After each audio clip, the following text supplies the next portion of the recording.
Hello everyone, how's it going? This is Ryan with a Cubase tutorial today. Now, in today's video, I'm going to be doing a little bit of a request that has fell through the cracks as of recently.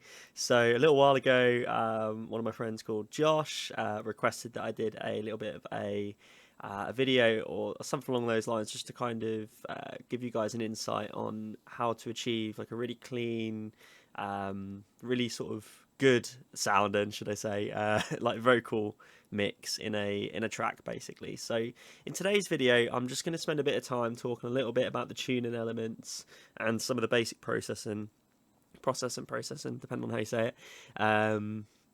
In terms of how you do that. So you'll have to excuse me, I have got a little bit of a cough slash cold at the moment, so I'll do my best not to cough too much, but yeah, anyway. So first and foremost, I'm just going to play you a little bit of a snippet just of the intro going into the first chorus, just so you get an idea of the kind of sound, the layers and everything that's in this track already.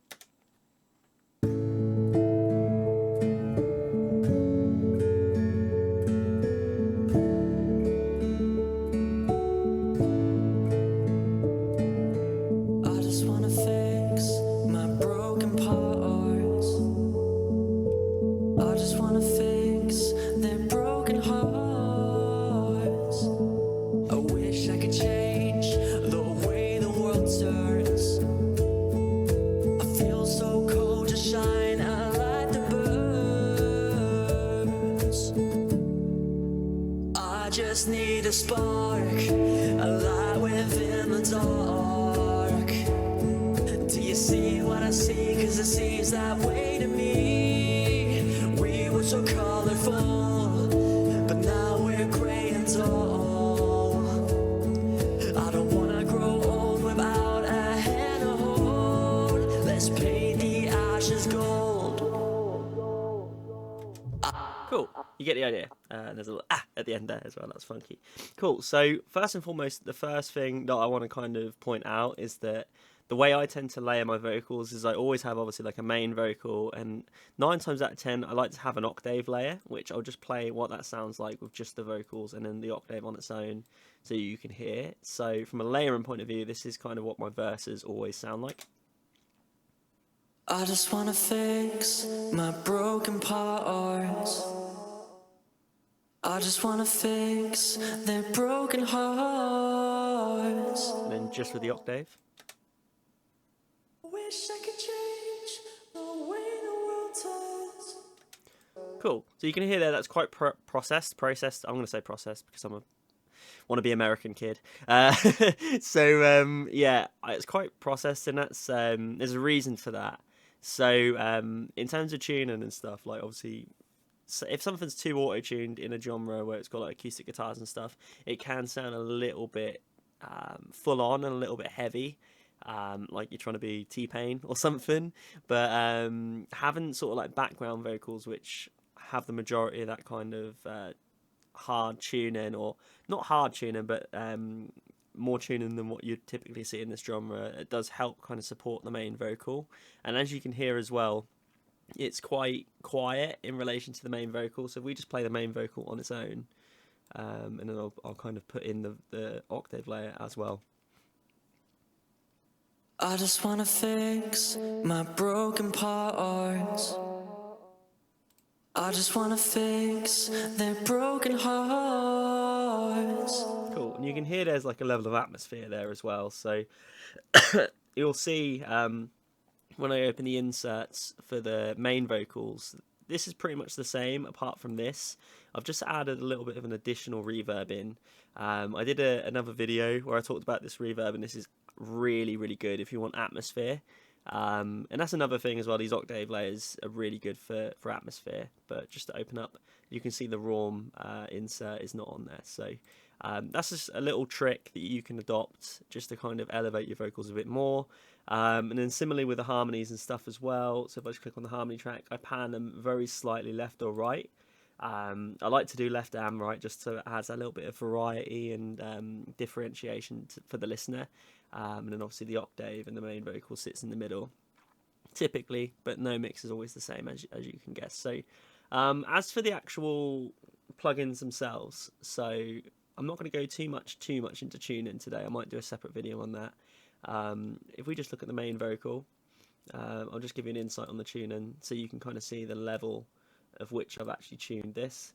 So as you can see from this left, there's not a lot of straightening or anything like that really going on. The only thing that I really straighten is, let's say for example here, oh, let me do that. If I wanted to bring this in a little bit, just if it sounded a little bit too raw and I wanted to kind of tighten the frequencies a little bit, I would just do that. Maybe no more than sort of 45%. It just depends. You don't want it like that or even like that, because that'll sound not natural. But you know, if you have it more sort of like that, that would probably sound a little bit more natural. But obviously use your ears. And when you're using background layers like octaves and harmonies, you can be a little bit more critical with the straightening. So as for the actual inserts, so I always start with a gate first, and you kind of just want to once again play that by ear just to make sure it doesn't cut off too soon, like any of the S's at the end, or and the attack and release and all that sort of thing. You want to make sure that doesn't sort of cut off or make any words too sharp when they first come in and things like that. Pitch correct. So as you can see, I've already pitch corrected the actual audio itself within like I can't remember what they call it in Cubase, but similar to Melodyne, like you have an external pitch corrector where you can manually do it. I always recommend doing the manual way because you have a lot more control over which frequencies are tighter than others, and it's just a lot easier. Whereas I think this pitch correct just generally can sound quite shite at times. So I only really use this built-in pitch corrector autotune type insert just to basically just tidy up a little bit. So as you can see, the tolerance is 100, but the speed I've just put it to about 40 just so it has that kind of presence, but it's not overly like in your face kind of thing. And I haven't messed around with the formant or anything. I've just set it to the key and just done that. So EQ, so in this case I've actually used a preset, but essentially it's very similar to this usually anyway, in a sense of the vocals and stuff like that. You know, it's got like that high-end kind of raise, so that essentially in the mix it just has that little bit more presence and it cuts through. You know, obviously this kind of low-end dip and low-mid dip is kind of just allowing for a lot of the other instruments to kind of dominate in terms of the bass and the lower frequencies, but sort of around like the 500 to onwards mark basically is saturated from vocals, providing that you bring it up in terms of volume in relation to the other instruments and stuff. I've also got a vocal chain plugin here, which once again I like to just cycle through the presets and just sort of play around with things as and when I need to. This bright ballad vocal really stood out to me, and as you can see, it's already got a reverb on here. It's got loads of different things, and what I tend to do as well is if it sounds too, let's say too compressed or too something, I'll just take that off and I'll just manually do it. So you can kind of get an idea there. Two more I keep saying products. Two more inserts. So we've got Magneto, which is a saturation distortion plugin. This, once again, I have vocal presets in here which I like to use and cycle between and once again adjust. That's a common thing that a lot of people do. They like to just sort of get it in the ballpark and then they'll change things with their ears. That's what I'd recommend doing, especially because presets are there for a reason and built in. So but yeah, essentially this just makes it that little bit more present in a mix. It just adds a little bit of subtle distortion without it sounding like it's coming out of like a really old broken radio. And as you can see, this has other uses for like drums, guitar mastering and stuff as well. So this is ideal if you use Cubase. Magneto is absolutely ideal for not only mastering but in terms of vocals, if you want it to just pick up a little bit more presence.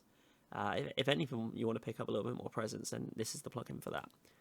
And lastly, obviously you saw I put the reverb on the background layers. I chose to not put additional reverb on because it's on the vocal chain. Essentially I've just used a compression tool, just standard, not a multi-pass, multi-band or whatever. This is just a normal compressor, which for things like vocals I don't like to really delve into you know, multi-band compressors or anything like that. I think the normal one sounds quite good, and you can also play around with the two things that I tend to do, or the few things I tend to do, If you want something to sound a little bit more natural, you can kind of take the ratio down so it goes more that way. Or if you want it to sound a little bit more like glued together, you would raise the ratio. Attack, to be honest, you don't want to mess around too much with attack, but it all depends on the kind of sound you're going for. That for me is what sounded right in this mix.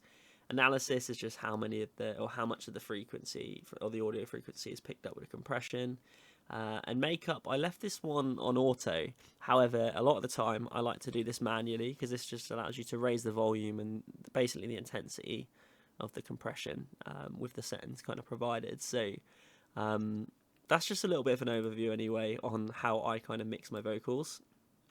Hopefully that's kind of helped. If there's any sort of questions at all on anything I've done, or if there's anything that you find works for you that I've not done in this video, or that you would do differently, feel free to put a comment as well. This is a space where suggestions are always welcome, and it's always good to hear kind of other perspectives. Just as a bit of a disclaimer on that though, there's no same way to do anything in a mix, so just bear in mind that the advice you give that might differentiate between genres or mixes or sounds or whatever. So anyway, thank you so much for taking the time to watch this video. I hope this has helped and give you a little bit of a starting point on what to do, where to go with your vocal mixing, and otherwise have a really good day. Subscribe, like, comment. Have a good day, guys and girls. Bye bye.